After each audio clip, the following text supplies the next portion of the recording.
What the vegetables you eat today are only a tiny fraction of what humans once relied on for survival. Centuries ago, farmers cultivated a fascinating array of unique, nutrient-dense crops that are now almost forgotten. These vegetables weren't just food. They were essential for energy, health, and resilience, thriving in soils and climates where modern crops struggle. From sweet, peppery roots to hardy greens and bold, crunchy stems, these plants were staples of medieval diets around the world. In this video, we're uncovering 10 incredible forgotten vegetables, exploring their history, nutritional benefits, and why they deserve to make a triumphant return to our gardens, kitchens, and plates today. 1. Skirret, the sweet, peppery root. Skirret was a highly prized root vegetable in Tudor England, often considered a delicacy for royalty. It has a sweet, nutty flavor, reminiscent of a mix between carrots and parsnips, and its long, white roots store easily, making it perfect for winter consumption. Beyond its unique taste, skirret is packed with fiber, potassium, and antioxidants, which support digestion, heart health, and overall wellness. Despite its versatility in soups, stews, and roasted dishes, skirret gradually disappeared from European agriculture as more modern vegetables took over. Reviving skirret not only brings back a flavorful, nutritious root, but also reconnects us to centuries of culinary history and traditions that shaped early diets. 2. Crosnes, crunchy French tubers. Crosnes are small, spiral-shaped tubers native to France, offering a crisp, nutty texture similar to water chestnuts. They were cultivated in medieval gardens and prized for their delicate flavor and ability to grow in poor soils. Crosnes are rich in minerals like manganese and iron and provide complex carbohydrates for sustained energy. Their versatility allows them to be roasted, sautéed, or eaten raw in salads, making them a unique addition to modern kitchens. Although they've vanished from widespread cultivation due to labor-intensive harvesting, these tiny tubers are worth rediscovering for gardeners and food enthusiasts who value both taste and nutrition. 3. Salsify, the oyster plant.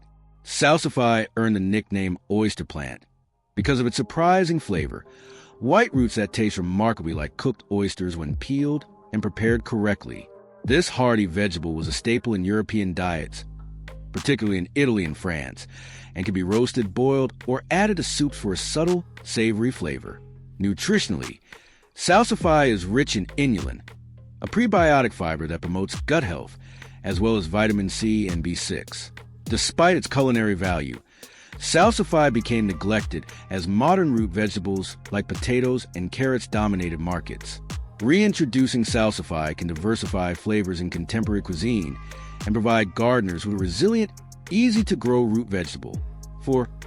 Osier, vibrant Andean tubers.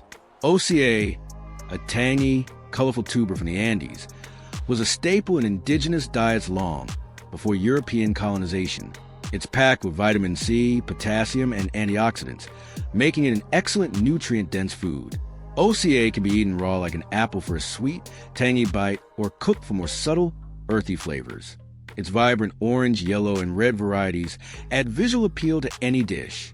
Resistant to cold weather and high-altitude conditions, Osier is ideal for gardeners looking to grow diverse crops.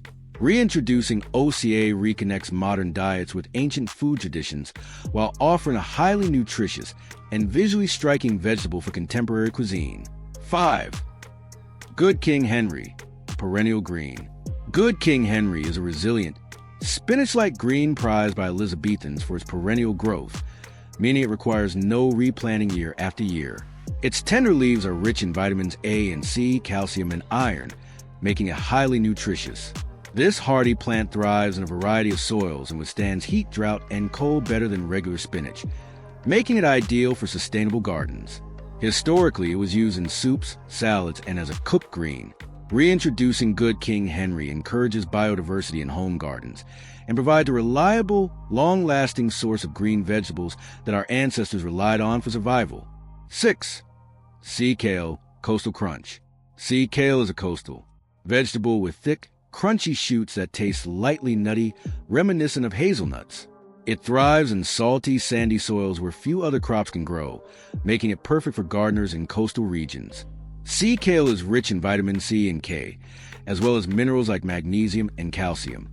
Historically, It was a delicacy in European seaside gardens and valued for both its flavor and resilience. Modern cultivation largely abandoned sea kale, but reintroducing can enhance coastal biodiversity, provide nutritious green, and offer chefs and home cooks a unique vegetable that adds crunch and flavor to salads, sautés, and side dishes. 7. Cardoon, the artichoke ancestor. Cardoon, the architectural ancestor of the modern artichoke, is grown for its thick, celery-like stalks that taste remarkably like artichoke hearts. It was a staple in medieval European diets, offering both flavor and texture. Cardoon is high in fiber, vitamin C and K, and antioxidants, supporting digestion, immunity, and cardiovascular health. Its bold, hearty flavor makes it ideal for roasting, braising, or incorporating into gratins. Though labor-intensive to prepare, cardoon is a striking, nutritious addition to both home gardens and gourmet kitchens. By reviving cardoon, gardeners and chefs can reconnect with centuries of European culinary heritage while enjoying a unique nutrient-packed vegetable. 8. Yard-long beans, nutty and resilient. Yard-long beans, also called asparagus beans, produce pencil-thin pods that can grow up to 3 feet long, making them an impressive sight in any garden. They thrive in hot climates where regular beans often struggle, offering a dense, nutty flavor and crisp texture that sets them apart from more common varieties. Rich in protein, iron, and dietary fiber, yard-long beans provide both nutritional value and versatility in the kitchen. Historically, they were cultivated in medieval Asian and European gardens, serving as an essential source of sustenance, but they gradually fell out of common use as other beans became more dominant in modern agriculture. Today, yard-long beans can be used in a variety of culinary applications. They are perfect for stir-fries, soups, curries, or steamed side dishes, and their long, elegant pods add visual appeal to meals. Gardeners also benefit from their climbing habit, as these beans can grow vertically on trellises or supports, saving valuable space in smaller plots or urban gardens.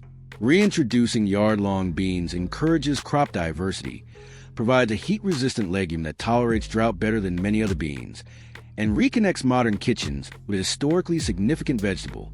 Additionally, because they grow quickly and yield abundantly, they are excellent for sustainable home gardening, community gardens, and farm-to-table initiatives.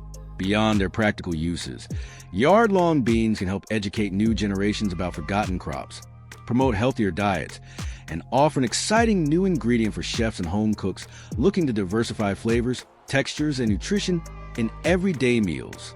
By cultivating these beans, we not only preserve an important piece of horticultural history, but also enrich contemporary diets with a resilient, nutrient-rich vegetable that deserves a modern comeback.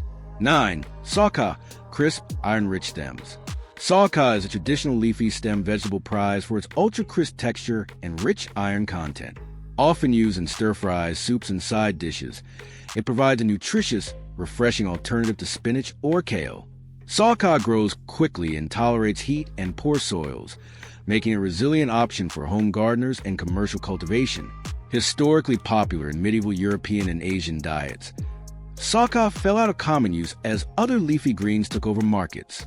Reintroducing Saka promotes dietary diversity, adds valuable nutrients to modern meals, and reconnects us with an ancient versatile green that was once a staple for both taste and nutrition. 10. Skirret's cousin, the mashua tuber.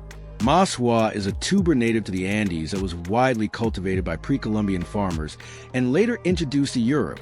Known for its peppery, slightly tangy flavor, mashua is rich in vitamin C, iron, and antioxidants, making it a highly nutritious root vegetable. It grows well in poor soils and cooler climates, offering resilience similar to potatoes or osei, but with more complex flavor profile. Mashua can be roasted, boiled, or incorporated into soups and stews, providing a unique taste that stands out from common modern root vegetables. Reintroducing mashua to gardens and markets diversifies diets, reconnects us with historical crops, and gives cooks a versatile, nutrient-packed option with both culinary and cultural significance. So, there you have it, 10 forgotten vegetables that deserve a comeback. From the sweet roots of skirret and crosnes to the resilient greens like good King Henry and sea kale, and bold stems like cardoon and yard-long beans. These vegetables offer unique flavors, impressive nutrition, and a direct link to our culinary past. By reintroducing them to gardens and kitchens, we can diversify diets, improve health, and preserve historical food traditions. If you found this video inspiring, don't forget to like, share, and subscribe for more historical food discoveries. Thanks for watching, and we'll see you in the next video.